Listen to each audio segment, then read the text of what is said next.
Alright, we've got to talk about Erik Ten Hag today because it looks like he could be on his way out, but at the same time he could be staying. Nobody really knows what's happening because all of the journalists before the FA Cup were saying that he's gone, it's a done deal, he's not going to be here next season. Then he wins the FA Cup, then they all change their tune, they're saying, oh, it's just an option, there's a potential that he could leave. Ineos has talked to other managers, but Erik Ten Hag could be staying. So they completely changed their tune after he won the FA Cup with United. Then, of course, all the fans right now are debating online whether or not he should stay, and I would say about 80 to 85% of them are saying yes, that we want Erik Ten Hag to stay, and I'm one of those people. Now hear me out, I know some of you are probably upset already, like, why would you want him to stay? We finished 8th place, we did terrible, minus goal difference. I get it, but at the same time, the injury excuse is a good excuse. Like, I promise you, if we had our starting 11 for the majority of the season, we would not be anywhere near 8th place. And I know some pundits are saying, oh, all the teams had injuries, but they didn't finish that bad. They're comparing us to Newcastle and Chelsea,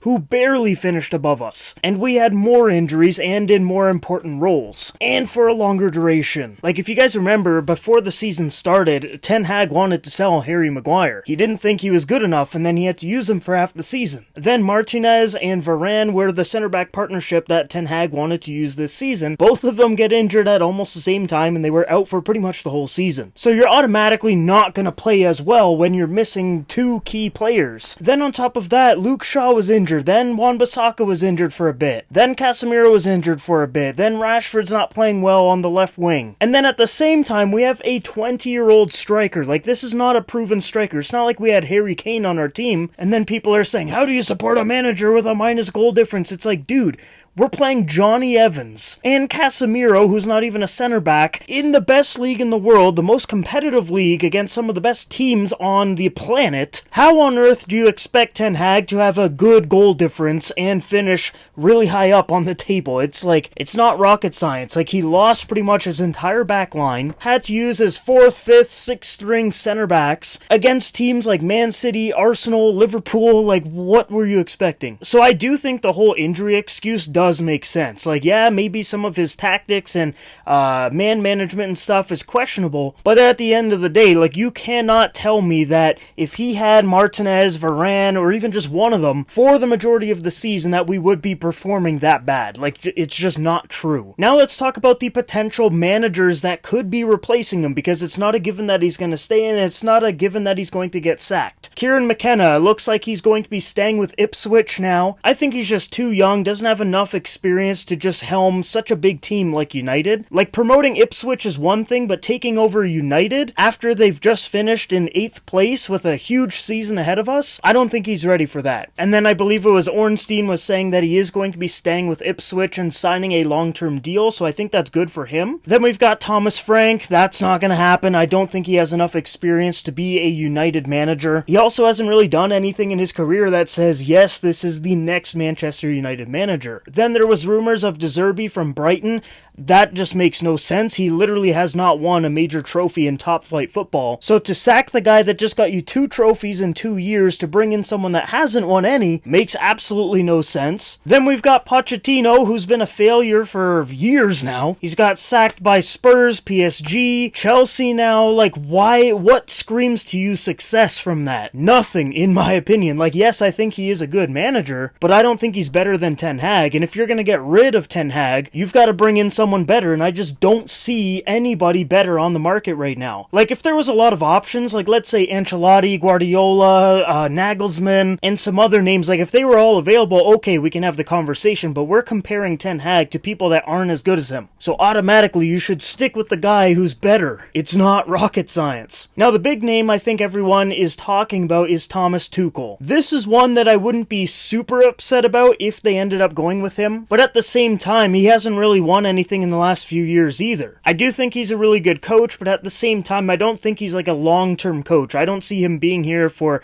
5 to 10 years or anything like that. And I don't see him being super successful. Like, I think he's probably on par with Ten Hag, in my opinion. Like, obviously, some people might think he's way better or way worse, but I think he's right about the same as Ten Hag, but at the same time, Ten Hag has had more success recently than he has. So you've got two managers that I would say they are roughly around the same ability-wise, but one has had more success recently, which can carry over to next season, versus a guy who just got sacked. I think it's pretty obvious that we gotta stay with Erik Ten Hag. And then on top of that, let's say we do get rid of him, United's gonna have to pay him about 10 million just to get him out the door. Then you're gonna have to go get another manager, which is gonna be another 5 to 10 million. So we're just wasting money. Like that money right there, the 10 million for Ten Hag and then the 5 to 10 to get a new manager, you could literally just buy Sofian Amrabat for roughly the same amount of money. Like we're just wasting money if we get rid of him. And Erik Ten Hag only has 1 year left on his contract, so just let him see it out. He just won you the FA Cup, he won you the Carabao Cup last year. Just give him 1 more year. Because if you don't and you sack him and you bring someone new in, then we're starting the rebuild all over again. And we need to get rid of a lot of deadwood players on our team, but if a new manager comes in, he's going to want to,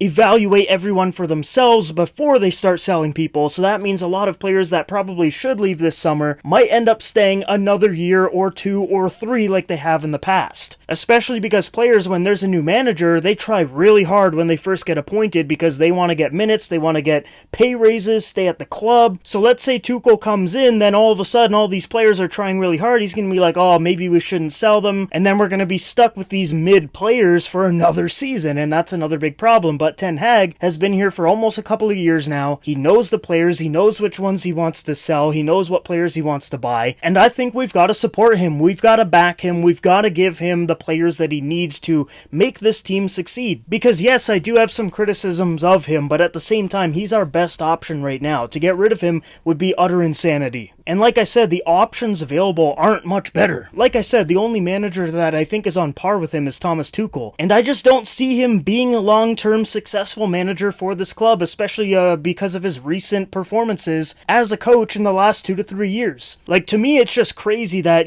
this coach wins you the FA Cup, brings you back to the Europa League after a tough season with injuries, and you want to get rid of him and replace him with people that haven't won any trophies in the last couple of years. That is crazy to me. And I guess there's one other name I forgot to mention, which was Southgate. He's the England manager, so he's not going to be coming in this summer, so that just means that the summer transfer window is going to be an absolute joke if we end up appointing him, because he's not going to be able to fully commit to United until mid-July, and we need a manager that's going to be preparing for the following season, like right now, especially with players that maybe want to sign new deals or maybe move, depending on what the managerial situation is. They need answers. We can't just be waiting around for Southgate until mid-July. That makes no sense. I did see something on Twitter saying that basically United might give Ten Hag until maybe December-ish, and if the team isn't playing well, then they could sack him and then get Southgate then. But even that, I would say, is a big mistake. Southgate has not proven himself in club football to be a successful manager. He's done alright with England, but I wouldn't say that translates well over to a club in a rebuild. But yeah, guys, that is my thoughts on the whole Ten Hag out, Ten Hag in situation. It looks like United is having their season review right now with Sir Jim Ratcliffe and Joel Glazer. I don't even know why Joel Glazer's there, to be honest, but regardless, they are going to be reviewing everything, and I think they would have to be utterly insane to look at his first season, which I think was pretty good, and we got a trophy that season. Then the second season, lots of injuries, lots of problems,